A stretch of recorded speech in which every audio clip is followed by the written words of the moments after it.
오늘 이 시간 하나님께서 우리를 예배의 자리로 부르십니다. 함께 걷는 성도 여러분, 우리의 도움은 어디에 있습니까? 우리의 도움은 천지를 지으신 여호와의 이름에 있도다. 하나님의 사랑하심을 받고 성도로 부르심을 받은 모든 자에게 하나님 우리 아버지와 주 예수 그리스도로부터 은혜와 평강이 있기를 원하노라. 아멘. 우리 모두 함께 영과 진리로 하나님을 예배합시다. 사도신경으로 우리의 신앙을 고백합니다.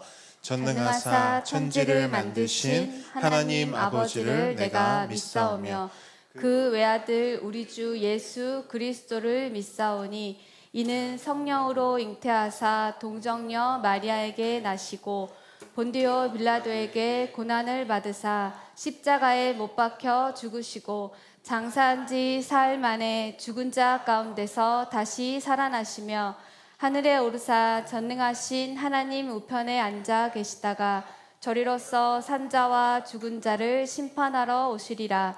성령을 믿사오며 거룩한 공회와 성도가 서로 교통하는 것과 죄를 사하여 주시는 것과 몸이 다시 사는 것과 영원히 사는 것을 믿사옵나이다. 아멘. 할렐루야.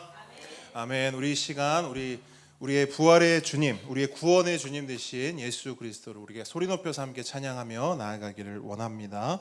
우리 멈출 수 없네 박수 치면서 함께 고백하겠습니다.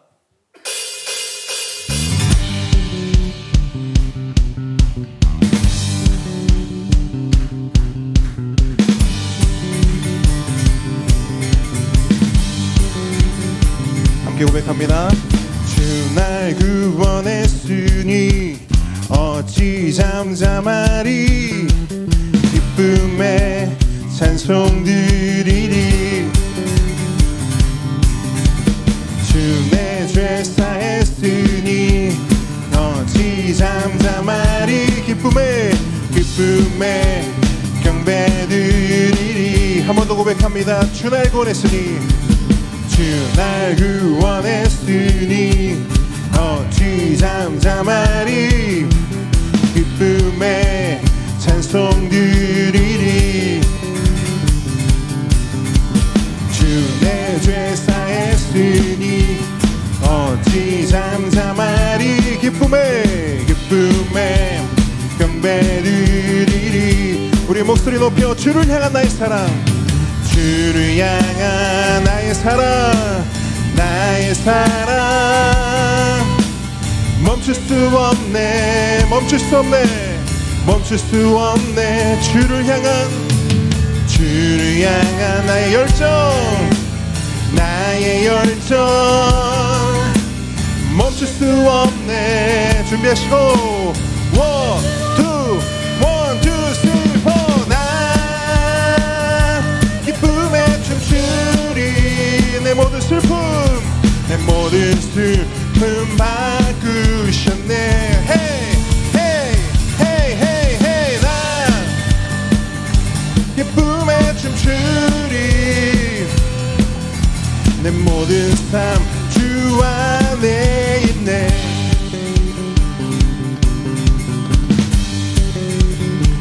주 날 구원했으니 주 날 구원했으니 어찌 잠잠하리. 기쁨에 찬송 드리리. 주 내 죄 사했으니 어찌 잠잠하리. 기쁨에 경배 드리리. 우리 목소리 높여 주를 향한 나의 사랑 멈출 수 없네, 멈출 수 없네, 멈출 수 없네. 주를 향한 나의 열정, 나의 열정. 아멘. 멈출 수 없네, 멈출 수 없네, 멈출 수 없네. 원, 투, 쓰리, 헤이. 나 기쁨에 춤추리. 내 모든 슬픔 바꾸셨네. 헤이. 나 기쁨에 춤추리. 내 모든 삶 주 안에 있네. 한 번 더 고백합니다. 나 기쁨의 춤추리. 난 춤추리. 내 모든 슬픔 바꾸셨네. 헤이 헤이 헤이 헤이 헤이. 난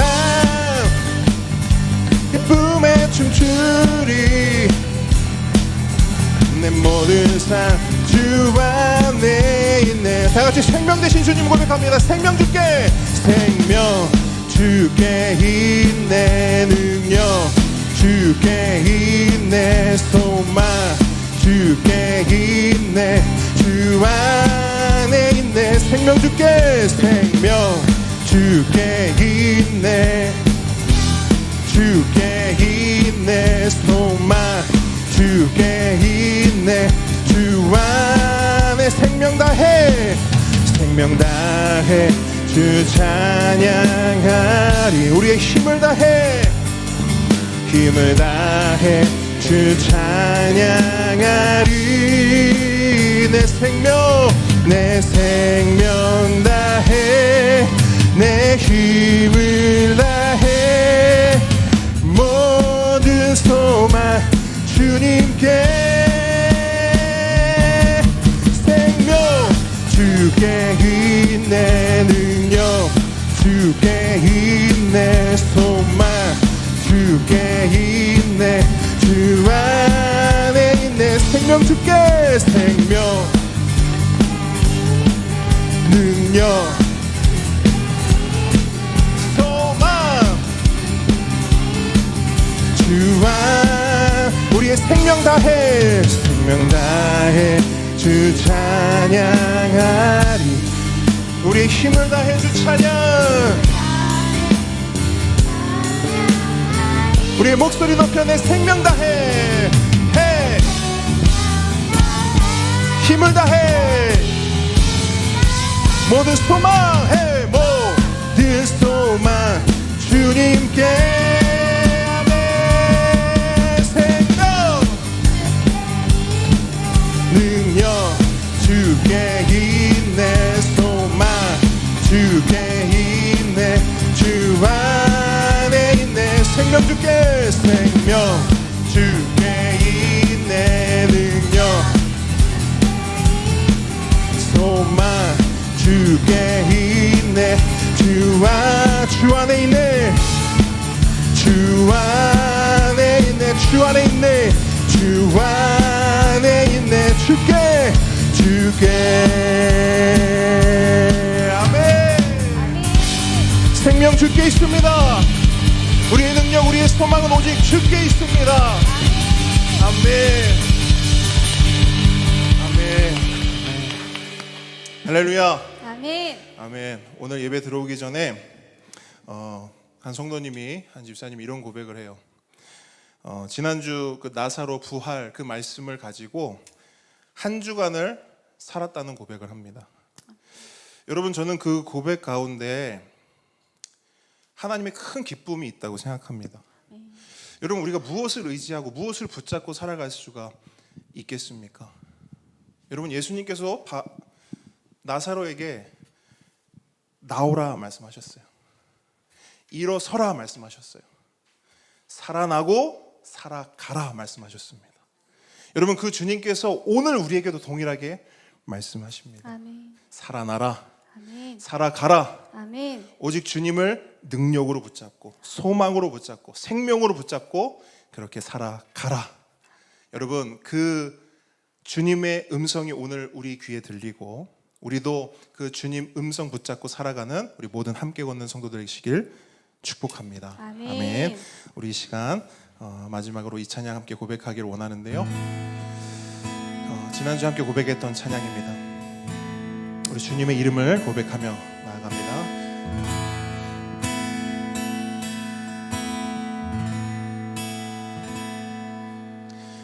아침이 밝아올 때에 찬양의 맘 주시네.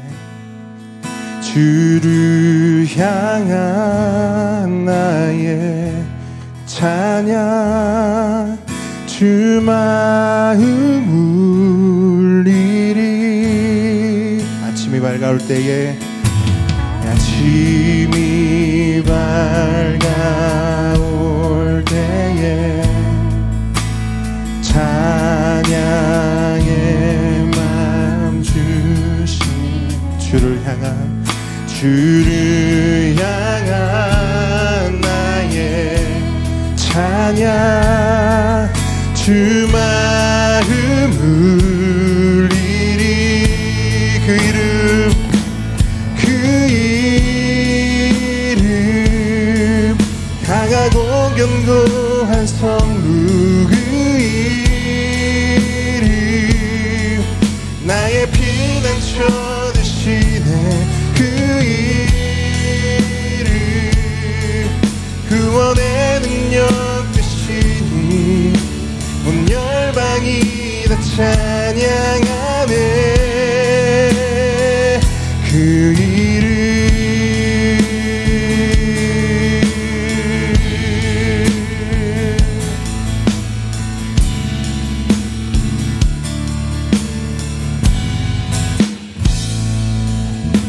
주의 이름 부를 때 나의 맘 채우소서.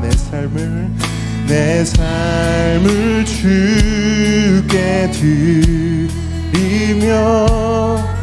주 이름 높이리. 한 번 더 믿음으로 고백합니다. 주의 이름 부를 때 주의 이름 부를 때 나의 맘 채우소서.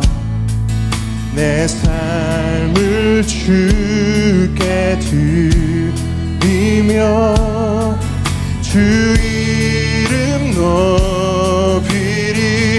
그 이름 강하고 견고한 성부 그 이름 나의 피난처 되시네. 그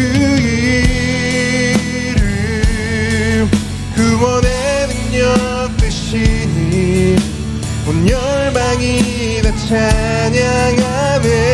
그 이름 강하고 견고한 성부 그 이름 나의 피난처 되시네. 그 이름 구원의 능력 되시니 온 열방이 다 찬양하네. 그 이름 강하고 견고한 성부 그 이름 나의 피난처 되시네. 그 이름 구원의 능력 되시니 온 열방이 다 찬양하네. 그 이름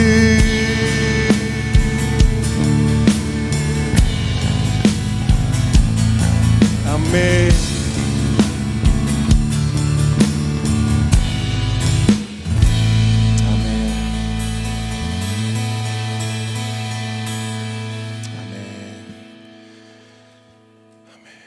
우리 이 시간 이종태 집사님께서 우리를 대표해 기도해 주시겠습니다.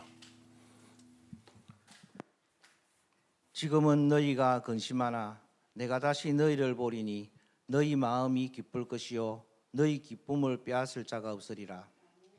세상의 부조리나 죄 혹은 죄인이 하나님의 무한하신 사랑을 만나면 흠없는 하나님의 자녀로 거듭나게 됩니다. 또 서로 사랑하는 말씀을 실천하는 사람들은 세상이 빼앗을 수 없는 무한대의 평강과 기쁨을 만들어 나갑니다. 감사하게도 우리는 하나님의 크신 그 사랑을 이미 받아 구원의 은혜를 지금 누리고 있습니다. 그 사랑을 세상에 전하고 하나님의 아름다운 삶으로 하나님께 영광 올려드리게 하옵소서. 너희가 전에는 어둠이더니 이제는 주 안에서 빛이라. 빛의 자녀들처럼 행하라. 세상을 이끌어야 할 사회 지도자들이 앞장서서 세상을 혼탁하게 합니다. 세상에 하나님의 사랑을 전할 소명을 받은 그리스도인들마저도 빛과 소금의 역할을 감당하지 못하고 오히려 비난과 걱정의 대상이 되기도 합니다. 뿐만 아니라 젊은이들은 그것이 세상을 살아가는 방법인 양 그대로 배웁니다. 미래의 비전마저 찾지 못하고 있습니다. 아무리 귀한 보석도 세상에 나오지 않으면 세상이 그 빛과 가치를 알지 못합니다. 진리를 전파하는 그리스도인들도 지금의 위기를 극복하지 않으면 먼 미래에는 확인할 수도 없는 빛을 잃은 보석처럼 될 수도 있습니다. 혼탁해져가는 세상 속에서 진리의 빛을 잃지 않게 하시고 소문과 회방에 휘둘리지 말고 성도로서 해야 할 일을 묵묵히 감당하게 하옵소서. 주의 손이 그들과 함께 하심에 수많은 사람들이 믿고 주께 돌아오더라. 부흥하는 교회는 말씀 중심으로 주님을 예배하는 교회입니다. 교회의 본질과 역할에 충실한 교회만이 반드시 부흥을 할 수 있고 또 이런 부흥만이 의미가 있습니다. 아무리 사람이 많이 모이는 교회라 해도 교회에 예수님이 없고 복음이 없다면 그것은 진정한 의미에서 부흥이라고 말할 수 없습니다. 교회와 성도의 본질을 잊지 않게 하시고 교회의 부흥을 위해 더욱 뜨겁게 기도하고 더욱 뜨겁게 헌신하는 성도가 되기를 간절히 기도합니다. 이러므로 우리도 항상 너희를 위하여 기도함은 우리 하나님이 너희를 그 부르심에 합당한 자로 여기고 또 선을 기뻐함과 믿음의 역사를 능력으로 이루게 하시고 기도에는 힘이 있습니다. 우리가 기도할 때 누군가는 낭망에서 일어날 힘을 얻습니다. 우리가 기도할 때 누군가는 하나님의 영광을 세상에 드러냅니다. 기도하며 또 기도를 요청하는 기도의 힘을 사용하는 성도가 되게 하옵소서. 너희는 이 세대를 본받지 말고 오직 마음을 새롭게 함으로 변화를 받아 하나님의 선하시고 기뻐하시고 온전하신 뜻이 무엇인지 분별하도록 하라. 하나님의 말씀이 시작됩니다. 말씀을 전하시는 담임 목사님을 강건하게 하시고 성령 충만케 하시며 성도들은 나에게 주어지는 말씀을 잘 분별하여 사명에 최선을 다하고 풍성한 은혜를 누리게 하옵소서. 또한 하나님을 위한 노력엔 헛된 것이 없음을 기억하게 하옵소서. 내 재물과 내 소산물의 처음 익은 열매로 여호와를 공경하라. 그리하면 내 창고가 가득히 차고 내 포도즙틀에 새 포도즙이 넘치리라. 하나님께 받은 은혜에 감사함으로 헌물을 올려드립니다. 드리는 손길 위에 복에 복을 다하여 주시고 세상이 이길 수 없는 믿음과 세상에서 누릴 수 없는 평강을 주시옵소서. 감사드리며 이 모든 말씀 믿음의 울타리 안에서 모든 문제를 해결해 주실 예수님의 이름으로 기도드렸습니다. 아멘. 우리 시간 함께 십계명 고백하겠습니다. 제1은 너는 나 외에는 다른 신들을 내게 두지 말라. 제2는 너를 위하여 새긴 우상을 만들지 말고 또 위로 하늘에 있는 것이나 아래로 땅에 있는 것이나 땅 아래 물속에 있는 것에 어떤 형상도 만들지 말며 그것들에게 절하지 말며 그것들을 섬기지 말라. 제3은 너는 내 하나님 여호와의 이름을 망령되게 부르지 말라. 제4는 안식일을 기억하여 거룩하게 지키라. 제5는 내 부모를 공경하라. 제6은 살인하지 말라. 제7은 간음하지 말라. 제8은 도둑질하지 말라. 제9는 내 이웃에 대하여 거짓 증거하지 말라. 제10은 내 이웃의 집을 탐내지 말라. 아멘. 오늘 주님께서 우리에게 주신 하나님 말씀은 로마서 5장 1절 말씀입니다. 로마서 신약에 있고요. 페이지로 치면 한 240페이지, 245페이지에 그 정도에 아마 찾아보시면 될 것 같습니다.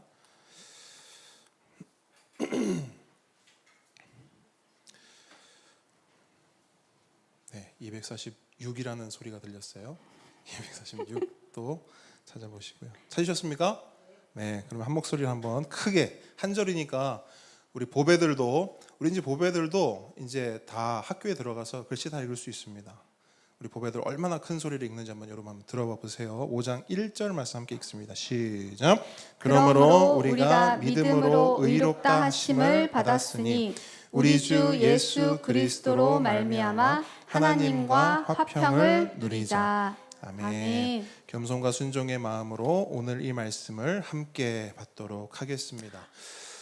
오늘부터 로마서 말씀을 다시 시작합니다.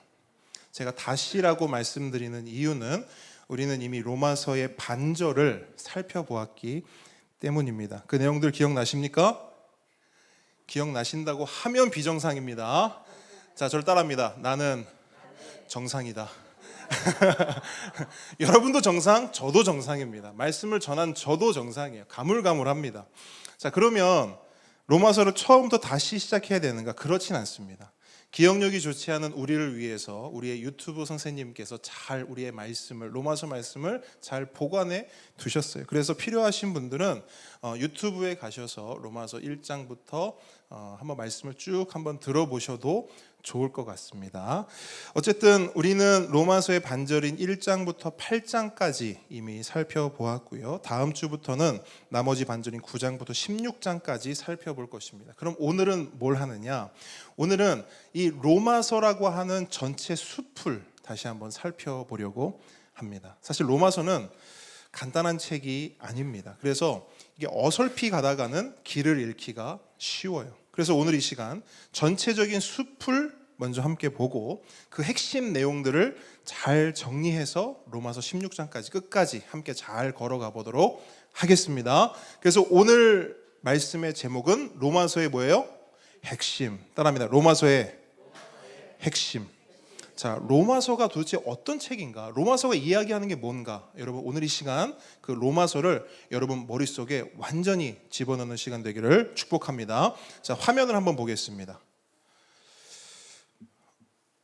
자, 먼저 로마서는 57년경에 쓰여진 바울의 편지입니다. 바울의 뭐라고요? 편지. 자, 그러면 편지 이름이 왜 로마서냐? 수신자가, 그러니까 편지를 받는 사람들이 로마에 있는 교회, 로마에 있는 그리스도인들이기 때문입니다. 그래서 로마서의 원어 제목을 보면 로마인들에게 보내는 편지라고 되어 있어요. 우리는 그걸 줄여서 뭐라고 합니까? 로마서라고 하는 것이죠. 자, 이제 저를 봐주십시오. 그러면 이 로마서를 기록한 바울은 어떤 사람이냐? 오랜만에 우리 보배들에게 퀴즈 한번 내보도록 하겠습니다. 자, 바울은 지금의 이름이 개명한 이름이에요. 그러면 바울 이전에, 자, 큰 보배들 말고 작은 보배들에 되는 겁니다. 큰 보배들은 또 다음 퀴즈가 있어요. 작은 보배들. 자, 바울 이전에 그 바울의 이름은 뭐였을까요?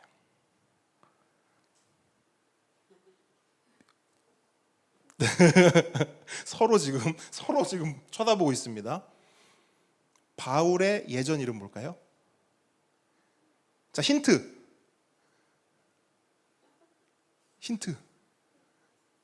이거 하고 울 하면 됩니다. 이거 울. 자, 박수 한번 하겠습니다. 어렵게 나왔습니다, 답이. 자, 바울의 원래 이름이 뭐라고요? 사울. 자, 그러면 조금 어려운 문제예요. 이건 큰 보배들 한번, 야, 이거 큰 보배들 맞출 수 있어. 맞추면 진짜 대박입니다, 여러분. 자, 그러면 바울은 이스라엘 지파 중에 어느 지파 출신일까요? 야, 이거를 한번 그냥 찍어보세요. 네? 네, 역시 우리 작은 보배들은 그냥 늘 똥 아니면 코딱지, 이게 제일 같은 주 관심사입니다. 자, 우리 어른들 혹시 아십니까? 바울이 네? 아, 역시 야, 수준이 상당합니다. 자, 베냐민 지파예요. 그러면 조금 더 한번 수준을 올려볼게요. 자, 이 베냐민 지파의 역사를 쭉 거슬러 올라가면 우리 통큰통독 하면 이제 딱 떠오를 거예요. 베냐민 지파 하면 딱 떠오르는 유명한 왕이 있어야 돼. 아, 그렇죠. 통큰통독 딱 배웠잖아요. 그죠? 사울이 죽었을 때 어떤 지파에서 와서 그 시체를 거뒀다고요? 그렇죠. 그러니까 우리는 이미 다 알고 있어요. 자, 그럼 봅시다. 우리는 사울 왕 하면 이미지가 어때요? 딱 봤을 때 좋은 왕, 나쁜 왕. 하나, 둘, 셋. 그렇죠. 나쁜 왕이 우리한테는. 그런데 베냐민 지파 사람들에게는 어떨까요? 그들에게 있어서는 이 사울왕은 자신들의 지파를 빛낸 영웅 같은 존재예요. 우리로 치면 약간 이순신 같은 느낌인 거예요, 사울왕이. 그래서 바울의 아버지는 바울이 태어나자마자 어떤 기대감을 가지고 이름을 사울이라고 붙인 거예요. 왜? 사울처럼 위대하고 큰 왕이 되라. 그래서 바울의 이름이 사울이라고 붙여진 겁니다. 그렇게 사울은 모든 사람의 기대를 한 몸에 받았고, 사울 본인도 그 기대에 부응하기 위해서 최선을 다해 살았어요. 그렇게 사울은 당대 최고 지성인 가말리엘 문하에 들어가게 됩니다. 오늘날로 치면 영재 중에 영재만 들어갈 수 있는 곳이라고 생각하시면 됩니다. 어느 정도냐? 일단 그 문하에 들어가려면 모세오경, 뭐죠? 창, 출, 래, 민, 신, 이 모세오경을 달달달 외워야 돼요. 그냥 퀴즈를 내는 게 아니고 그냥 달달달 외워야 됩니다. 근데 그때 나이가 몇 살이냐? 13세. 자, 우리 은찬이가 지금 몇 살이죠? 14살. 민우가 13세네, 그죠? 민우 나이에 창출 레민신을 달달달 외워야 돼요. 그게 입학 시험 같은 거였습니다. 그래서 매년 이스라엘 전체 지역에서 수많은 사람들이 지원을 해요. 근데 그 중에서도 한 2-3명 정도만 입학하는 곳이 바로 가말리엘 문하였습니다. 그런데 그 입학하기도 어려운 곳에서 바울은 역대 최고 똑똑했던 수석으로 꼽혀요. 그 가말리엘 문화 중에서 누가 제일 똑똑했냐 그러면 하나같이 다 사울이요 이렇게 얘기하는 거예요. 말 그대로 천재 중에 천재였습니다. 그러다 보니 사울은 이스라엘 유대인 공동체에서도 인정을 받게 되고, 이제 앞으로 우리 이스라엘 공동체를 이끌어갈 차세대 지도자다라고 하는 그런 어떤 기대를 한 몸에 받아요. 그러던 어느 날 그 사울의 귀에 한 가지 소식이 들려옵니다. 어떤 소식이냐? 예수라는 어떤 한 사람이 있는데 그 사람이 십자가에 달려 죽었다가 부활을 했는데, 그 예수를 메시아로 믿는, 그 예수를 하나님의 아들로 믿는 사람들이 점점점 늘어난다는 소식이었어요. 사울은 그 예수의 이야기를 듣고 확신했습니다. 어떤 확신을 했냐? 아, 저거 이단이구나, 사입이구나, 사기꾼이구나 확신을 했습니다. 그리고 동시에 그 예수를 따르는, 그 예수를 믿는 사람들까지도 다 통으로 쳐서 공범으로 여겼습니다. 그래서 그는 자신이 사랑하는 이스라엘 공동체를 지키기 위해, 자신이 목숨처럼 여기는 그 이스라엘 공동체의 신앙을 지키기 위해 그 예수 믿는 예수쟁이들, 그 사기꾼, 그 사이비 이단들을 잡아 가두고 핍박하기 시작합니다. 자, 그렇게 예수 믿는 사람들에 대한 핍박이 시작됐어요. 그러면 그 예수 믿는 사람들은 어떤 반응을 보일까요? 당연히 다 도망치겠죠. 그죠? 그렇게 예수 믿는 사람들이, 성도들이 도망칩니다. 예루살렘 지역을 떠나서 다른 지역으로 뿔뿔이 흩어져요. 그 중에서 다메섹이라고 하는 지역이 있었는데, 그 다메섹이라고 하는 지역으로 많은 사람들이 피신을 했다라는 소식이 또 사울 귀에 들어가요. 사울이 어떻게 하느냐? 그 다메섹으로 그 예수를 믿는 이단 사이비 사기꾼들을 잡으러 바로 갑니다. 바로 가요. 근데 우리가 잘 알듯이 그렇게 그 예수 사이비 이단 그들을 잡으러 가는 그 다메섹 길에서 사울의 인생이 송두리째 바뀌고 변화되는 대혁명의 역사가 일어납니다. 어떤 사건이냐? 그 사울이 예수님을 만난 거예요. 그 다메섹으로 가는 길에서. 그 만남을 통해 사울의 삶이 완전히 뒤흔들렸어요. 그의 모든 것이 변화되었습니다. 그의 생각, 그의 철학, 그의 가치관, 그의 세계관, 모든 것이 완전히 변했어요. 근데 여러분 생각해 보세요. 사울만 그랬던 건 아니에요. 예수님을 만났던 모든 사람들은 그런 완벽하고 획기적인 변화를 경험하게 됩니다. 어쨌든 사울의 삶은 완전히 달라지고 변화되었어요. 그 변화가 얼마나 급진적이고 파격적이었는지 사도행전 9장 22절을 보면 이런 기록이 있어요. 잘 들어보세요.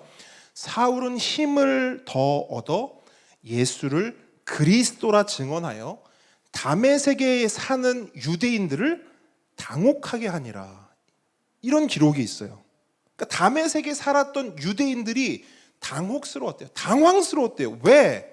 사람이 하루아침에 바뀌었는데 보통 바뀐 게 아니고 완전히 바뀌어버린 거예요. 생각해 보세요. 사울이 다메섹에 왜 갔다고요? 누구 잡으러 간 거예요? 예수 믿는 사람, 그 이단 사이비 잡으러 간 거잖아요. 그죠? 그런데 막상 그 사울이 다메섹에 도착을 딱 했는데 뭐라고 말하냐면 예수는 그리스도다 얘기하는 거예요. 예수는 하나님의 아들이다. 예수는 우리가 그토록 기다린, 우리의 조상들이 그토록 기다리던 하나님께서 허락하신 메시아다. 이 이야기를 사울이 얘기를 하는 거예요. 그럼 여러분, 그 말을 듣는 다메섹에 있던 유대인들 입장을 한번 생각해 보세요. 얼마나 당혹스럽고 당황스럽겠습니까? 얼마나 충격적이었겠어요. 그들의 인식 속에 사울은 어떤 사람입니까? 보통 사람이 아니죠. 천재 중에 천재요. 이스라엘과 유대인들을 이제 이끌어갈 차세대 리더였잖아요. 그죠? 동시에 그 예수 이단을 잡기 위해 선봉에 섰던 가장 열심이고 가장 뜨거웠던 사람이었어요. 그런데 그런 사울이 갑자기 돌변해서 예수를 믿고 예수를 전한다? 이건 진짜 충격 그 자체였던 거예요. 이스라엘 전체에, 유대 사회 전체에 엄청난, 이건 토픽인 거예요. 오늘날로 치면 진짜 온 신문이 대서특필, 온 유튜브가 이 소식으로 난리가 났을 거예요. 그런데 사울은 그런 변화로 끝나는 게 아니에요. 사울은 자신의 이름도 바꿉니다. 그 사건 이후로 자신의 이름을 바꿔요. 크고 위대한 사울 왕, 그 이름을 버려버리고요, 바울이라는 이름으로 개명을 하는데, 여러분 바울이라는 이름의 의미가 뭔 줄 아십니까? 따라합니다. 작다. 예, 바울의 이름은 작다예요. 바울이라는 이름은 너무나 작고 미약하고 미천하다라는 의미를 가지고 있어요. 왜 이런 이름을 갖게 되었는가? 그는 예수를 만나고 깨달은 거죠. 예수 앞에 내가 얼마나 작고 보잘것없는 죄인인지. 예수 만나기 전에 그 화려하고 그 촉망받고 그 기대를 한 몸에 받았던 그 삶이 얼마나 부질없고 허망한 것인지를 절실히 깨달은 겁니다. 그래서 여러분, 바울이 어떤 고백을 해요? 내가 가졌던 그 모든 지위와 그 모든 지식과 영재라 들었던 그 수많은 것들이 이제 예수 앞에서는 뭐다? 쓰레기다, 배설물이다, 똥이다. 우리 보배들 좋아하는 그 똥이다. 그거 내가 최고라고 생각했고 그게 전부라고 생각했고, 그래 나 같은 사람이 이스라엘을 이끌어야지, 그런 자부심이 얼마나 있었겠어요. 그런데 예수를 만나고 보니, 예수 앞에 서보니 그 모든 것들이 보다 똥이라는 거예요. 그래서 그는 크고 위대해지려고 했던 사울의 삶을 내려놓고 예수만 커지고 나는 작아지는, 예수만 높아지고 나는 철저히 낮아지는 그런 작고 작은 바울의 삶을 살기로 결단한 것입니다. 이처럼 바울은 그 삶이 송두리째 바뀌었습니다. 이름이 바뀌었고요, 인생의 방향이 바뀌었고요, 인생의 목표와 목적이 바뀌었습니다. 무엇 때문에? 누구 때문에 그렇게 된 겁니까? 예수 때문에. 하나님의 아들 예수 그리스도를 만난 후에 그의 삶, 그의 인생 전체가 바뀐 겁니다. 여러분, 예수는 모든 것을 바꿉니다. 예수 그리스도의 복음은 모든 사람을 변화시킵니다.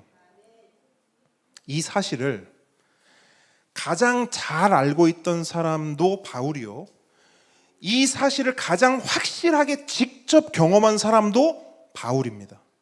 그래서 바울은 자신을 그렇게 변화시키고 자신에게 그렇게 생명을 허락한 그 예수와 예수의 복음에 대한 자신의 모든 지식과 경험을 차곡차곡 정리하여 논리정연하게 글을 써내려 나갑니다. 그리고 그렇게 쓰여진 글을 로마에 있는 교회에 보내요. 더 나아가 오늘날 우리에게도 그 글을 선보입니다. 그 글, 그 편지가 뭐라고요? 로마서. 그 글이 로마서예요. 그렇기 때문에 로마서의 핵심은 단 하나, 예수 복음입니다. 로마서 핵심이 뭐라고요? 예수 복음. 자신이 경험했던 예수, 자신이 깨달은 예수를 그가 가진 그 놀라운 지식과 그가 가졌던 그 놀라운 천재성으로 그 예수가 누구인지, 그 복음이 무엇인지를 당시 로마 교회와 오늘날 수많은 교회들에게 소개하는 겁니다. 그래서 어떤 신학자는 로마서를 가리켜서 5번째 복음서다라고 말해요. 몇 번째 복음서라고요? 5번째 복음서. 그 이유가 무엇인가? 화면 한번 보시겠어요? 자, 로마서는 5번째 복음서다. 왜냐하면, 자, 마태복음부터 읽습니다. 시작. 마태복음은 복음의 넓이, 마가복음은 복음의 토대, 누가복음은 복음의 폭, 요한복음은 복음의 높이를 설명했다면 로마서는 복음의 깊이를 설명하기 때문이다. 자, 우리가 사복음서를 왜 사복음서라고 하죠?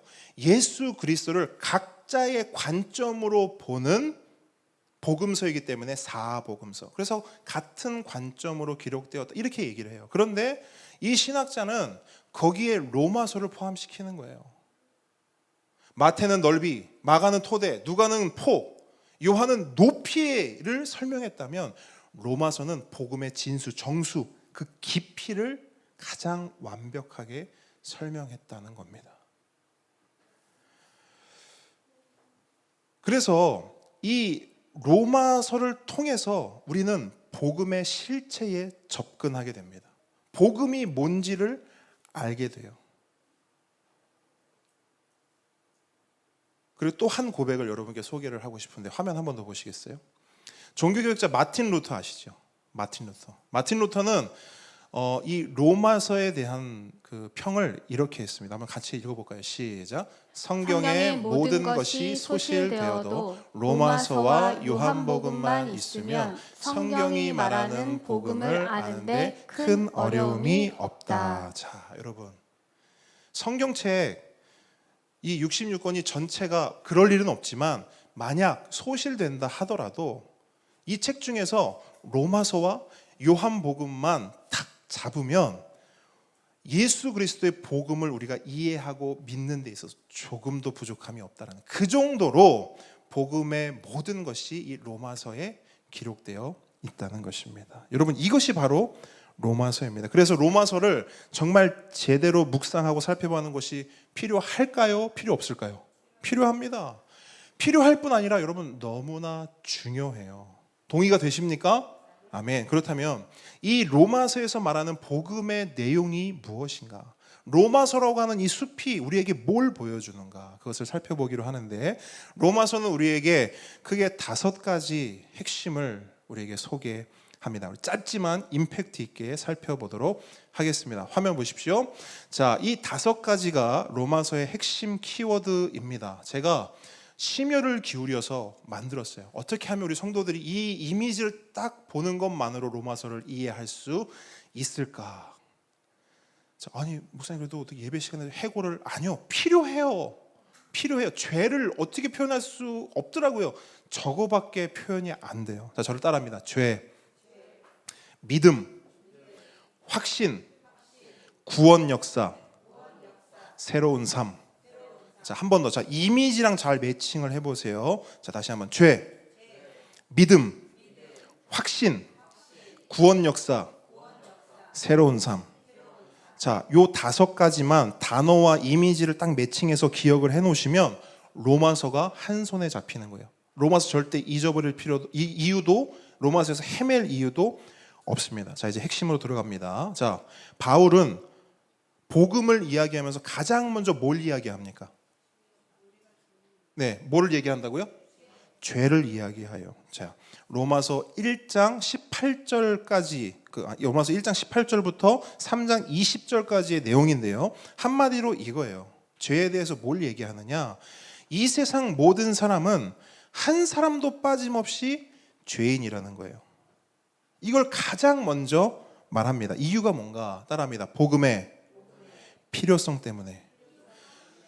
왜 죄를 가장 먼저 말하냐면요, 복음의 필요성 때문이에요. 복음의 필요성을 강조하기 위해서 가장 먼저 죄를 말하는 것입니다. 예수님도 동일한 말씀을 하신 적 있어요. 건강한 자에게는 의사가 필요 있다 없다? 없다. 병든 자라야 의사를 찾는다. 예수님이 하신 말씀이에요. 무슨 말입니까? 내가 죄인이라는 사실을 알아야 복음이 들리고, 내가 죄인이라는 사실이 인정되어야 복음의 필요성을 느낀다는 것입니다. 자, 집중해서 잘 보세요. 복음은 말 그대로 복자의 소리 음자입니다. 풀면 뭐가 돼요? 복된 소리. 그죠? 그걸 바꿔서 조금만 바꾸면 기쁜 소리. 영어로 good news 이렇게 돼요. 복음은 굿뉴스예요. 기쁜 소식, 복된 소식입니다. 그러면 봅시다. 병든 자에게, 아까 예수님 말씀하신 그 병든 자에게 가장 좋은 굿뉴스, 복음은 무엇입니까? 이거예요. 당신의 모든 병이 나았습니다. 복음이에요, 아니에요? 복음이에요. 병든 자에게는 이게 복음입니다. 그럼 죄인에게는 무엇이 복음인가? 당신의 모든 죄가 용서되었습니다. 이거 맞습니까? 맞아요. 당신은 이제 더 이상 죄 때문에 벌 받을 필요 없고, 죄 때문에 사형당할 이유도 없습니다. 당신은 이제 무죄입니다. 모든 죄와 벌과 심판으로부터 자유입니다. 여러분, 죄인에게 있어서 이거보다 기쁜 소식 없습니다. 이거보다 좋은 복음 없어요. 그런데 만약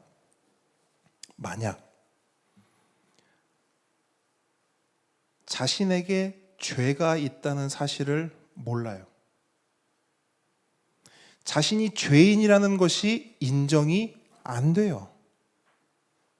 그러면 그 앞에서 아무리 복음을 말하고 예수를 전한다 한들 그 사람이 그 복음을 들을까요?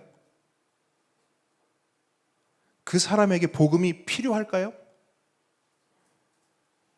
예수를 원할까요? 여러분, 그런 사람에게 아무리 복음을 말해보세요. 아무리 좋은 소식을 말해보세요. 귀뚱으로도 안 듣습니다. 너무나 많이 경험해본 바예요. 실제로. 죄가 뭔지를 모르고 내가 죄인이라는 사실을 모르면 아무리 예수를 떠들어도요, 아무리 복음을 유창하게 설명해도요, 귀뚱으로도 안 듣습니다. 여러분, 자신이 물에 빠져서 죽어가고 있다는 사실을 모르는데 구원의 손을 내민들, 구원의 줄을 던진들 안 잡습니다. 관심도 없어요.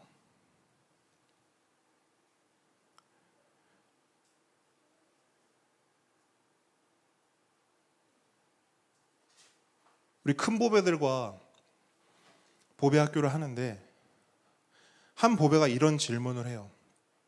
목사님, 사람들이 하나님을 왜 믿는지, 왜 안 믿는지 모르겠어요. 그리고 이런 표현도 해요. 왜 사람들이 하나님을 안 믿는지 이해가 안 돼요. 이런 말을 해요. 여러분, 우리도 복음 전해봤잖아요. 예수 믿으라고 이야기해봤잖아요.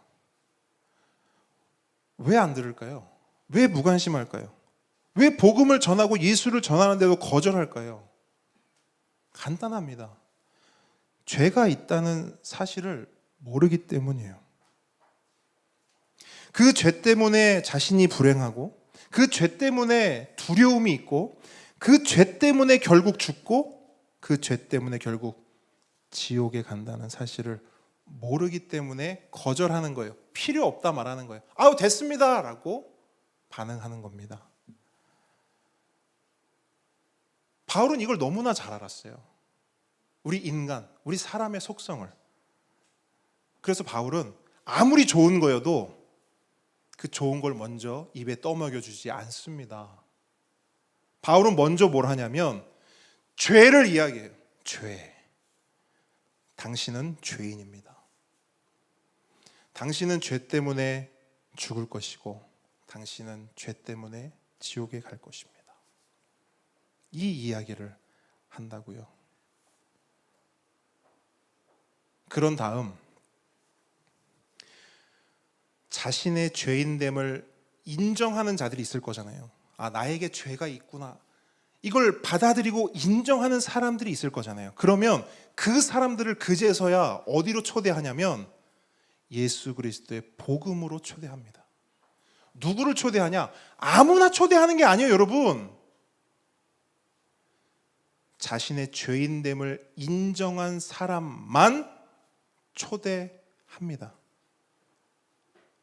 그런 사람만 초대될 수밖에 없어요. 어디로? 예수 그리스도의 복음으로. 그게 바로 로마서의 두 번째 핵심입니다. 화면 한 번 더 보여주세요. 자, 두 번째 핵심이 뭡니까? 두 번째 핵심. 믿음이죠. 그죠? 믿음. 그러면서 이제 죄에 대해서 이야기하고 믿음에 대해 이야기하는 거예요. 3장 21절부터 4장 25절까지 이야기인데 여기서는 뭘 설명하느냐? 죄인이 어떻게 구원을 받을 수 있는가? 죄인이라는 게 인정이 됐어요. 죄가 있다는 게 인정이 됐어요. 그러면 궁금한 거죠. 이제 왜 발등에 불이 떨어진 거예요? 진짜 내가 죄인이네? 그러면 저는 그 죄를 어떻게 해결할 수 있습니까? 어떻게 하면 그 죄에서 구원받을 수 있습니까? 그 질문에 대한 설명을 하는 게 바로 3장 21절부터 4장 25절까지의 내용이에요. 그리고 그 방법의 핵심은 따라합니다. 믿음. 어떻게 구원받을 수 있는가? 믿음으로 구원받는다. 바울은 말해요. 여러분, 기독교를 제외한 이 세상 모든 종교의 공통점은 행위 구원을 말한다는 겁니다. 행위 구원은 뭐냐? 구원을 내 행위로 이루어야 된다는 겁니다. 내가 이렇게 하고 이런 저런 거를 내가 지켜서 그렇게 내가 구원을 얻을 수 있고 그렇게 내가 내 죄와 번민과 번뇌를 해결해서 극락왕생할 수 있다라는 것이 이 세상 모든 종교의 구원론이에요. 그러나 기독교는 그러한 세상 종교의 구원론을 철저히 배제합니다. 기독교는 뭘 말하냐? 그 어떤 행위로도 구원을 이룰 수 없다라고 말해요. 근데 그 이유가 뭔지 아세요? 아니 그래도 이렇게 잘하고 착하게 살고 성실하게 살면 구원받을 수 있는 거 아닙니까? 죄값을 치룰 수 있는 거 아닙니까? 성경은 그렇지 않다고 말해요. 그 이유가 뭐냐? 앞서 말씀드린 죄 때문이에요. 여러분께 묻습니다. 죄인이 자신의 죄를 스스로 사할 수 있습니까? 없어요. 인간이 지은 죄를 인간이 해결할 수 있나요? 없어요. 만약 그렇게 주장하는 사람이 있다면 그건 억지 주장일 뿐이에요. 마치 이런 거랑 같아요. 태평양 한가운데 빠져서 죽어가는 사람이 있어요. 꼴깍꼴깍 거리고 있어요. 그런데 자기를 구하겠다고 자기 손을 자기에게 내밀어요. 그리고 그 손을 자기가 잡아요. 그리고 구원해요. 그대로 빠져요. 여러분, 죄인은 스스로를 구할 수 없어요. 물에 빠진 사람은 스스로를 구할 수 없습니다. 그래서 바울은 이런 결론을 이야기해요. 모든 인간은 그 어떤 행위, 그 어떤 발버둥으로도 스스로를 구원할 수 없다. 그러면 어떻게 해야 구원받을 수 있는가? 바울은 로마서를 통해 이렇게 선언합니다. 오직 하나님의 행위로만 구원받을 수 있다. 저를 따라합니다. 오직 하나님의 행위로만 구원받을 수 있다. 우리 인간의 행위가 아니라 오직 하나님의 행위, 하나님이 하신 일, 하나님이 만드신 길을 통해서만 죄를 해결받을 수 있고 구원으로 나갈 수 있다는 거예요. 그럼 하나님이 하신 일, 하나님이 만드신 길이 뭐냐? 그것이 바로 따라합니다. 예수 그리스도의 십자가. 네, 하나님이 어떤 일을 하셨나요? 하나님이 우리 죄를 위해서, 우리를 구원하시기 위해서 어떤 길을 내셨나요? 그게 바로 예수 그리스도의 십자가입니다, 여러분. 2000년 전 하나님께서는 하나님의 아들이신 예수 그리스도를 이 땅에 보내셔서 십자가에 달려 죽게 하셨습니다. 그리고 예수님의 그 십자가 죽음을 통해 인간의 모든 죄값을 지불하시고 구원의 문, 구원의 길을 활짝 여셨습니다. 그 사건, 그 사실이 바로 예수 그리스도의 복음입니다. 온 인류에게 전해진 기쁜 소식, 굿 뉴스인 거예요. 그러므로 이 예수 그리스도의 복음을 믿는 모든 사람은 어떤 행위 때문이 아니라 오직 그 믿음 하나만으로 모든 죄를 해결받고 구원의 길로 나아갈 수 있다는 것입니다. 아멘이십니까? 그래서 바울은 이 방금 설명드린 이것에 대해서 이렇게 기록하고 있어요. 로마서 3장 21절 24절인데 우리 한 목소리로 읽도록 하겠습니다. 세 번역입니다. 시작.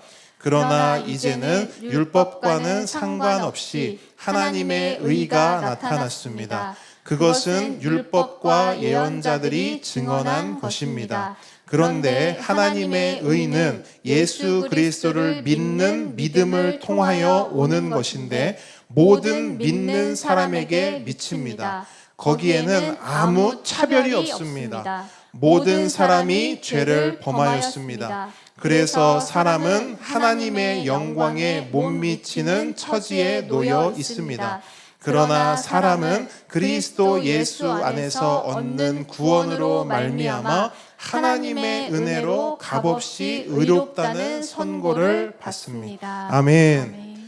자, 이렇게 바울은 죄와 믿음을 정말 논리적으로 우리로 하여금 정말 예수 그리스도의 복음 앞에 나아갈 수밖에 없도록 그렇게 설명을 합니다. 그 다음에는 뭘 설명하느냐 따라합니다. 확신.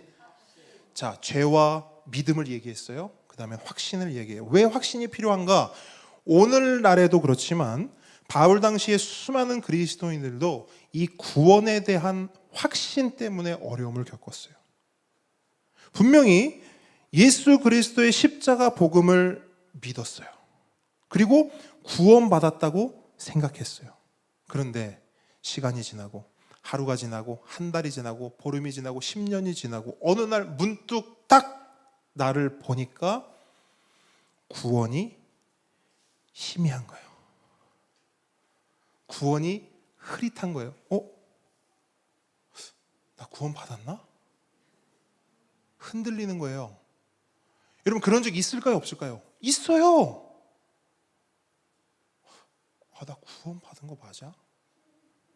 교회 와서 예배 드리고 하나님의 은혜, 예수 그리스도의 복음을 노래하고 찬양하고 말씀 들을 때는 확신이 생겨요. 그런데 나의 삶으로 돌아가서 삶에서 삶을 살다 보면, 세상에 치여 살다 보면 나를 보면서 또 묻게 되죠. 야, 너 구원받은 사람 맞아?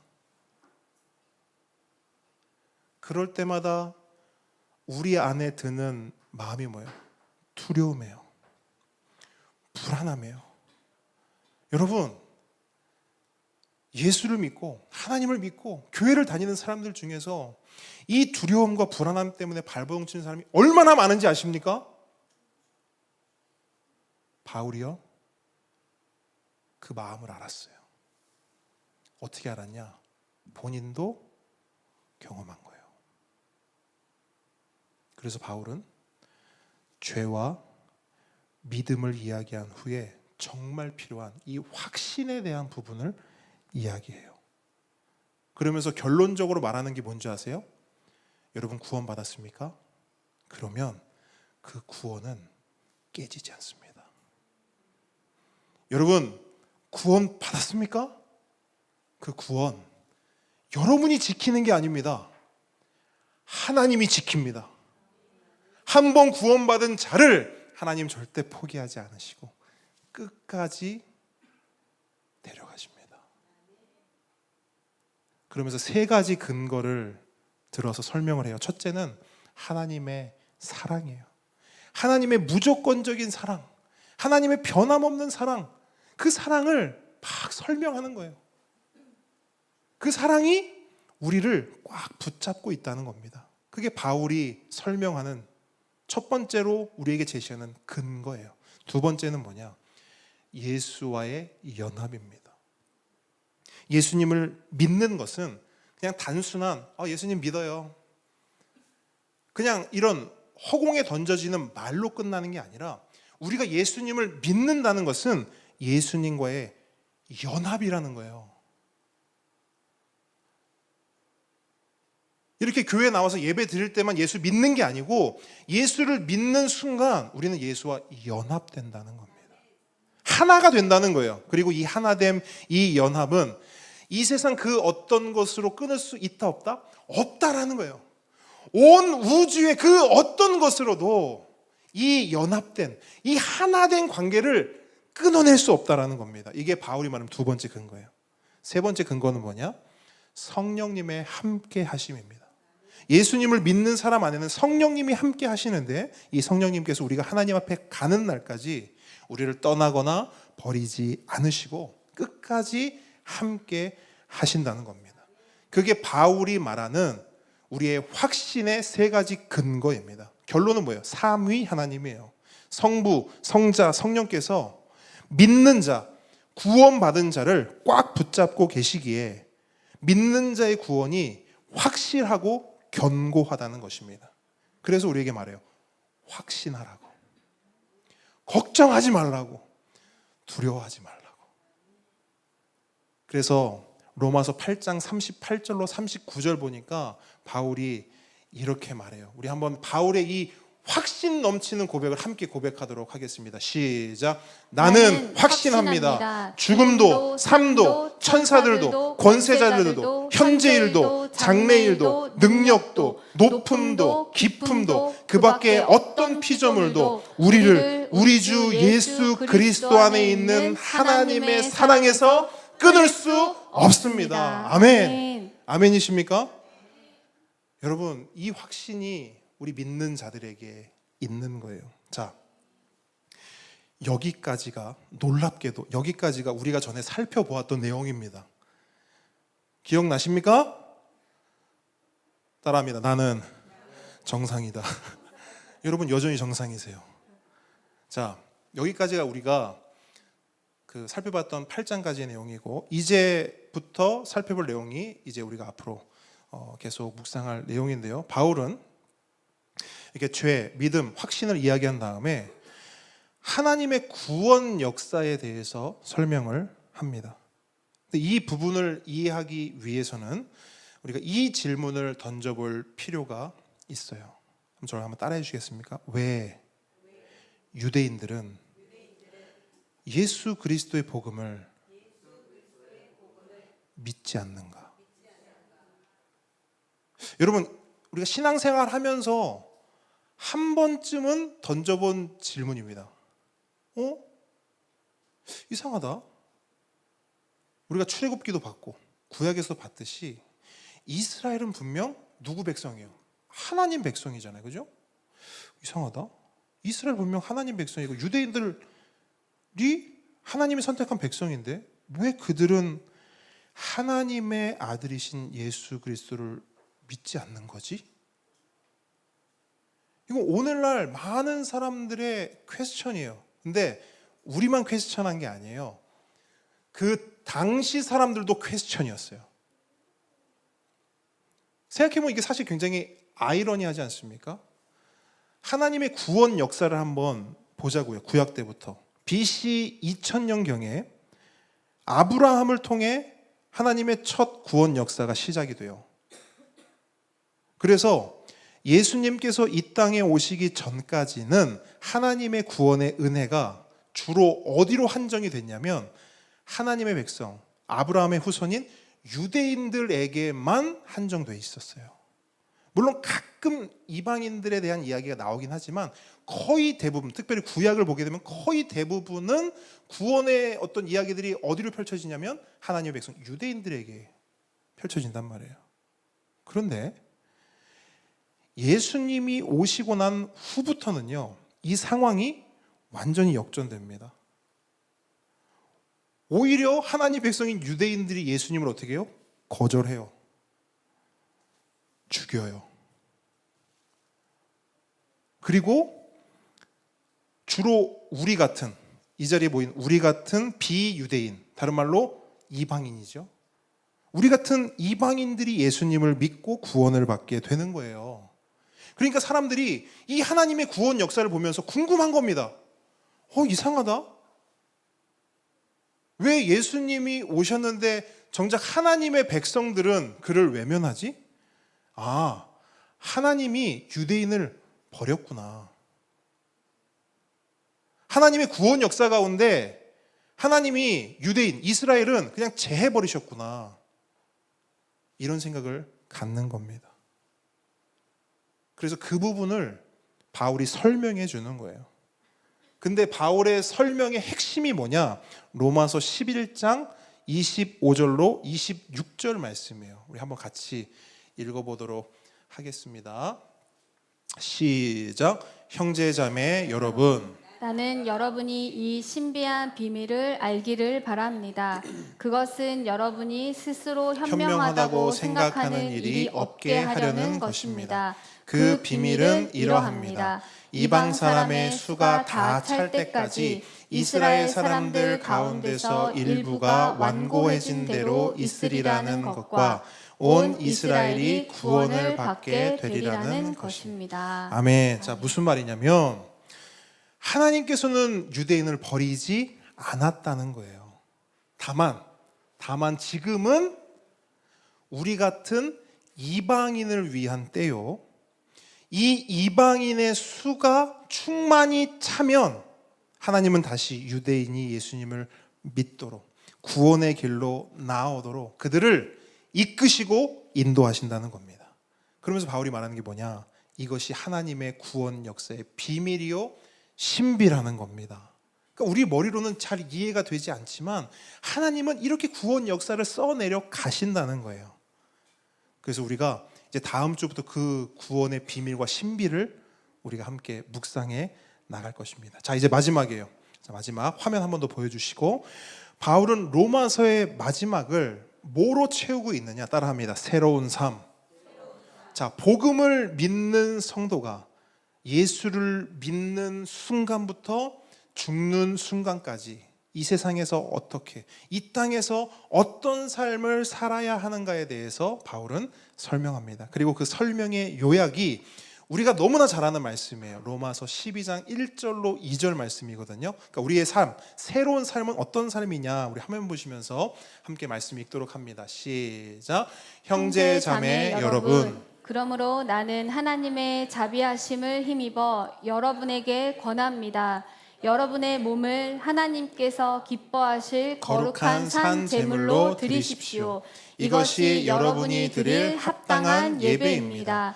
여러분은 이 시대의 풍조를 본받지 말고 마음을 새롭게 함으로 변화를 받아서 하나님의 선하시고 기뻐하시고 완전하신 뜻이 무엇인지를 분별하도록 하십시오. 아멘. 자, 바울은 복음을 믿는 자의 삶, 구원받은 자의 삶을 예배라고 하는 단어로 요약합니다. 그리고 다시 이 예배라는 단어를 여러 다양한 단어로 확장시켜 나누면서 구원받은 자의 삶에 대한 구체적인 설명을 이어가요. 이런 단어들입니다. 첫 번째, 섬김입니다. 뭐라고요? 섬김. 그러니까 구원받은 자의 삶에 드리는 예배가 무엇이냐? 구체적으로 섬김이라는 거예요. 우리가 예수님께 섬김 받았듯이 서로 섬기라는 것입니다. 섬김 받으려고 용 쓰지 말고 어떻게 하면 내가 예수님처럼 섬길 수 있을까? 예수님은 우리를 위해서 죽기까지 하셨는데 나는 어떻게 하면 내 옆에 있는 형제 자매를 위해서 그렇게 죽기까지 헌신하고 섬기고 저 사람을 세워줄 수 있을까? 여기에 열심을 내라는 겁니다. 그리고 두 번째는 이런 거예요. 사랑. 뭐라고요? 사랑. 하나님께서 독생자를 주시기까지 우리를 사랑하셨으니 그 사랑을 받은 우리도 서로 사랑하고 배려하며 그렇게 살아가야 한다는 겁니다. 마지막으로는 이거예요. 따라합니다. 하나됨. 여러분 세상을 보세요. 그냥 오늘 우리가 사는 세상만 한번 보자고요. 우리가 사는 이 세상에는 늘 분열과 갈등뿐입니다. 요즘은 뉴스를 보기가 겁나요. 왜? 뉴스만 켜면 분열과 갈등이에요. 다른 편끼리 분열하고 갈등하는 거 당연한 거죠. 근데 뉴스를 보면 같은 편끼리도 분열하고 갈등하고. 그럼 오늘날만 그러냐는 거예요? 아니요. 오고 가는 모든 역사를 보십시오. 역사는 분열의 역사요, 갈등의 역사입니다. 예나 지금이나 조금도 변한 게 없어요. 그래서 바울은 이러한 분열과 갈등으로 가득한 이 세상에 대한 표현을 이렇게 해요. 이것이 세상의 풍조다, 이렇게 말해요. 그리고 그 풍조를 따르라, 따르지 말라. 따르지 말라. 이 시대의 풍조를 본받지 말고, 분열되고 나뉘고 깨지는 이 시대의 그 풍조를 본받지 말고 마음을 새롭게 함으로 변화를 받아서 하나님의 선하시고 기뻐하시고 완전하신 뜻이 무엇인지를 분별해라. 그럼 여러분, 그렇게 하나님의 기뻐하시고 선하신 뜻을 분별한 사람들, 그 사람들의 모임인 이 교회는 뭐를 추구하게 됩니까? 분열입니까? 갈등입니까? 깨짐입니까? 아니죠. 하나됨이죠. 맞습니까? 그러니까 바울은 이 하나됨을 이야기하는 거예요. 여러분, 개척을 처음 했을 때도 그렇지만 요즘도 가는 데마다 교회 이름이 너무 좋다는 거예요. 함께 걷는 교회. 우리 지난 수요일 날 이제 전도지 나눠주고 식사를 하러 가면서 그냥 문득 그 생각했어요. 아, 저는 이런 게 참 좋아요, 이렇게 얘기를 했어요. 이렇게 같이 성도로 같이 걸어가. 아, 저는 이런 게 참 좋은 것 같아요. 햇살도 너무 따뜻했고 분위기가 너무 좋았단 말이에요, 그때. 아, 이런 게 너무 좋아요. 그랬더니 한 성도님이 이렇게 말해요. 아, 그렇죠, 목사님. 이게 함께 걷는 교회죠, 이렇게 말하는 거예요. 여러분, 저는 매번 말씀드리듯이 우리 교회가 살 길은 교회 이름값 하는 겁니다. 맞습니까? 저 옆 사람에게 한번 이렇게 하겠습니다. 교회 이름값 좀 합시다. 네, 우리요, 여러분, 진짜 그것만 잘해도 하나님께 칭찬받을 수 있다고 확신해요. 바울이 말합니다. 쪼개지지 말래요. 나뉘지 말래요. 오직 예수 그리스도로 하나 되래요. 예수와 우리가 하나 된 것처럼 우리도 우리끼리 하나 되래요. 아멘이십니까? 자, 여러분, 로마서는요 이렇게 깊고 풍성합니다. 동의되십니까? 아멘. 그래서 우리가 출애굽기를 통해서 받은 은혜가 너무 많은데 이제 우리가 시작되는 이 로마서 반절의 여행, 이 여정, 이 여행을 통해서 하나님께서 진짜 크신 은혜를 우리에게 부어주실 것입니다. 기대하는 마음으로 로마서의 숲을 함께 걸어가는 우리 모두가 되길 주님의 이름으로 축복합니다. 아멘. 찬양하겠습니다.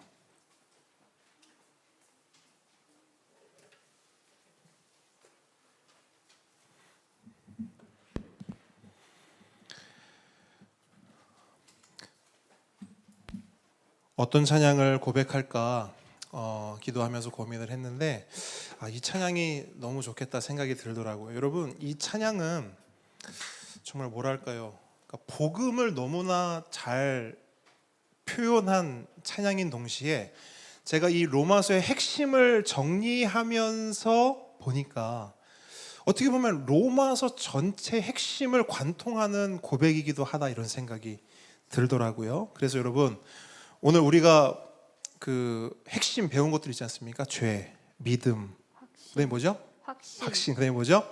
구원 역사, 그다음에 뭐죠? 새로운 삶. 다시 한번 처음에 뭐라고요? 죄, 믿음, 확신, 구원 역사, 새로운 삶. 그렇죠. 이게 뭐냐면 마음은 있는데 입술이 안 따라오는 거예요. 그래서 막 목사님은 막 첫 번째 그렇죠, 여러분. 그 단어들, 그 핵심들을 잘 떠올리면서 이 고백 한번 했으면 좋겠어요. 그래서 다시 한번 예수 그리스도의 복음에 직면하는 그 복음으로 살아가는 우리가 되길 축복합니다. 아멘.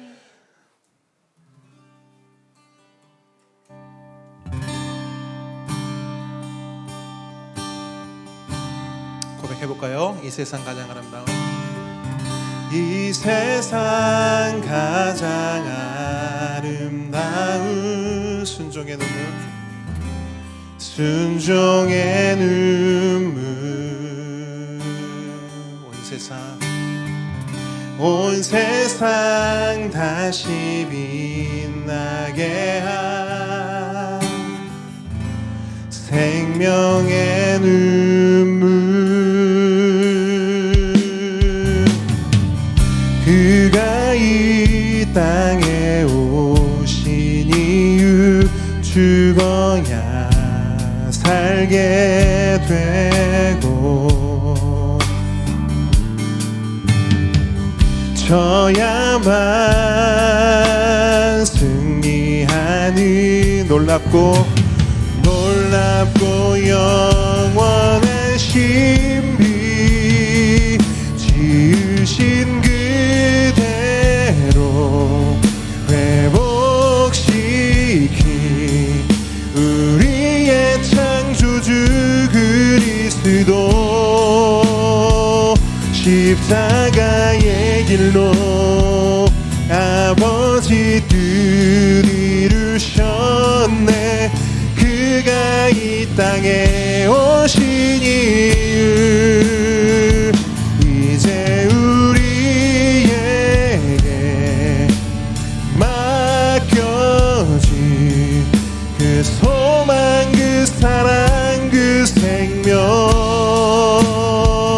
아름답고 눈부신 십자가의 길, 우리가 이 땅에 살아가 이유. 한 번 더 믿음으로 고백합니다. 이 세상 가장 아름다운, 이 세상 가장 아름다운 순종의 눈물. 온 세상 다시 빛나게 한 생명의 눈물. 그가 이 땅에 오신 이유, 죽어야 살게 되고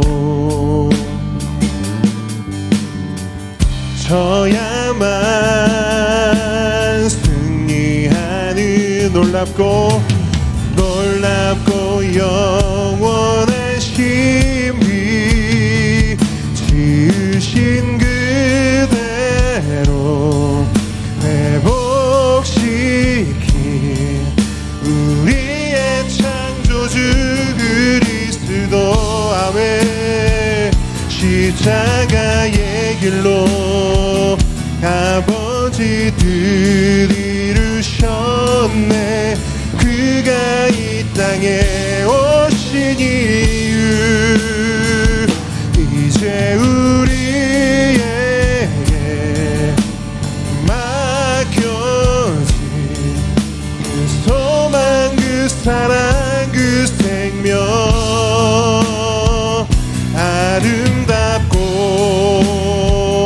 눈부신 십자가의 길, 우리가 이 땅에 살아가 이유. 할렐루야. 아멘. 우리 시간 함께 기도하기 원합니다. 여러분, 받은 말씀 가지고 함께 기도하기를 원하는데요, 우리의 정체성을 여러분 다시 한번 떠올려 보십시오. 우리는 죄인이었습니다. 우리가 뭐 그럴듯하고 멀쩡해서 하나님이 우리를 사랑해 주신 것이 아니라, 성경은 분명히 기록해요. 우리가 죄인 되었을 때에 우리를 사랑하셨다 말씀합니다. 우리가 처참한 죄인이었을 때, 나사로처럼 죽어서 아무것도 할 수 없는 그런 무력한 상태였을 때 우리의 사랑을 확정하셨대요. 예수 그리스도로 그 사랑을 확증하셨답니다. 여러분 얼마나 감사합니까? 그것이 복음입니다. 근데 여러분 이 복음은 아무나 알 수 없어요. 이 복음의 기쁨과 이 복음의 놀라움은 아무나 경험할 수 없어요. 죄인만 경험할 수 있습니다. 얼마나 아이러니합니까 여러분? 좀 괜찮은 사람, 좀 착한 사람, 좀 그럴듯한 사람이 이 복음의 기쁨을 아는 것이 아니라 이로 말할 수 없는 죄인만이 이 복음의 기쁨을 누릴 수 있다라는 거예요. 여러분 바울을 보십시오. 오죽하면 그의 이름을 바울로 바꿨겠습니까? 오죽하면 자신의 그 모든 잘남과 그 자랑거리를 배설물이라 표현했겠습니까? 여러분 우리 삶에 있어서 예수가 가장 귀한 줄 믿으시기 바랍니다. 예수만 우리의 생명이요 소망이요 희망인 줄 믿으시기 바랍니다. 여러분 그 복음의 마음을 가지고 이 시간 한번 같이 기도하며 나아가길 원합니다. 기도하겠습니다. 아버지 하나님,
우리 시간 한 번 더 기도하겠습니다. 여러분 우리가 함께 주보에 나온 기도 제목으로 한 목소리로 한 마음으로 함께 기도를 하기 원하는데요. 여러분 교회는 하나 될 때 힘이 있습니다. 기도도 마찬가지입니다.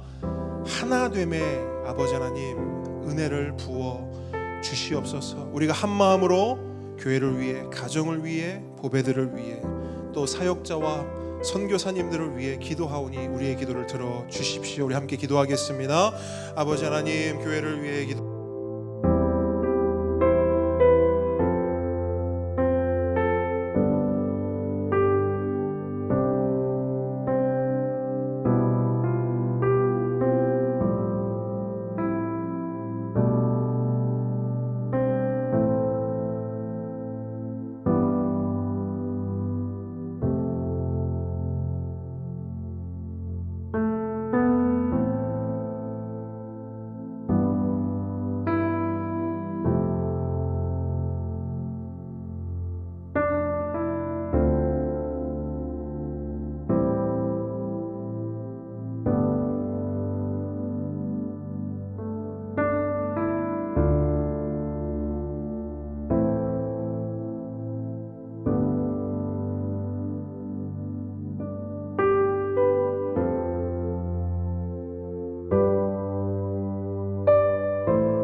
예수님의 이름으로 기도합니다.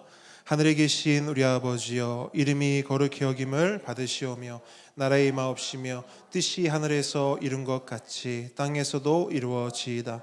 오늘날 우리에게 일용할 양식을 주옵시고 우리가 우리에게 죄 지은 자를 사하여 준 것 같이 우리 죄를 사하여 주옵시고 우리를 시험에 들게 하지 마옵시고 다만 악에서 구하옵소서. 대개 나라와 권세와 영광이 아버지께 영원히 있사옵나이다. 이제는 우리 주 예수 그리스도의 은혜와 하나님의 사랑과 성령님의 교통하심이 지금 이 자리에서 예수 그리스도의 복음을 믿음으로 구원받은 하나님의 모든 자녀 머리 위에, 우리의 보배들의 그 삶 위에 지금부터 영원까지 함께 있을지어다. 아멘.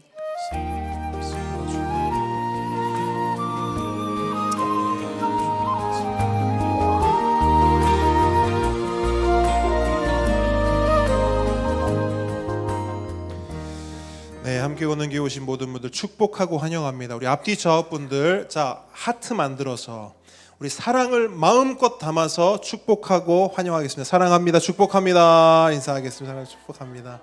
사랑합니다. 축복합니다. 네, 감사합니다. 제가 방금 왜 웃었냐면 이거 처음 시작할 때가 갑자기 떠올랐어요. 이거 처음 시작할 때 저도 너무 민망하고 하는 여러분도 서로 민망한데 지금은 어떤 모습이냐면 진짜 이게 너무 자연스럽고 오히려 안 하는 사람들이 좀 민망하겠다 싶을 정도로.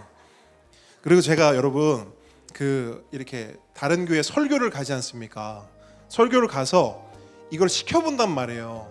그러면 이 안 하는 게 티가 너무 많이 나는 거예요. 그래서 제가 일부러 뭘 하냐면 그 교회 목사님들한테 이거를 해주라 하고, 성도님들 이것 좀 해주시라고.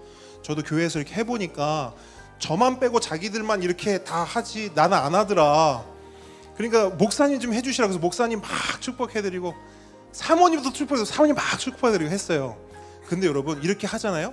그러면 목사님 사모님이 끝나고 뭐 말씀 은혜 받았습니다 이것도 있는데 제일 좋아하는 게 이거더라고. 그러니까 처음 받아봤다라고 말씀하는 목사님도 있어요. 성도님들이 자기한테 이렇게 사랑합니다, 축복합니다 처음 받아봤대. 그래서 너무 행복하고 좋았다고 말씀을 하시더라고요. 그래서 여러분 우리가 이렇게 서로 사랑하고 축복한다. 물론 어떤 그냥 행위로 끝나는 것이 아니라 진짜 서로가 서로를 축복하고 사랑하는 그런 공동체로 세워지기를 주님으로 축복합니다. 아멘. 감사합니다. 그런 공동체로 세워지고 있다고 저는 확신합니다. 네, 통큰 통독 안내합니다. 8번째 이제 시간을 마주합니다. 분열 왕국 시대로 들어가고요. 여러분들 계속 말씀 잘 읽고 계신데요. 이번 끝까지 하여튼 우리가 말씀을 다시 한번 통독하는 시간 가졌으면 좋겠습니다. 자, 함께 오는 봄 소풍 있습니다. 야외 예배 있어요. 4월 30일 주일입니다. 시간과 또 내용들 추후에 공지를 해 드릴 텐데요. 내용은 지난주에 말씀드렸듯이 뭐 특별한 게 없어요. 가서 이제 맛있는 거 먹고 또 같이 또 시간 보내고 그렇게 하고 돌아오는 시간으로 가지려고 합니다. 모든 사람들 전참입니다. 이거는 뭐 저는 뭐 이런 거 없어요. 제가 묻지도 않잖아요. 가실 분 묻지도 않잖아요. 다 가는 겁니다. 이건 당연히 가는 거예요. 그러니까 그렇게 생각하시고 준비하시면 되겠습니다. 그리고 지난주 말씀드렸듯이 우리 원데이 커피 스쿨 있습니다. 여러분 주변에 미리 제가 이걸 왜 이렇게 빨리 미리 공지를 해드리냐면 여러분들 주변에 미리 알려주시라는 거예요. 같이 올 사람들이 있으면 미리 알려주시고 그 스케줄을 미리 좀 잡으시라는 겁니다. 그래서 여러분 이때 여러분 주변에 있는 분들 같이 와서 좀 시간 가질 수 있도록 한 가지 제가 말씀을 드리면 이제 커피 드립백 만들러 왔습니다.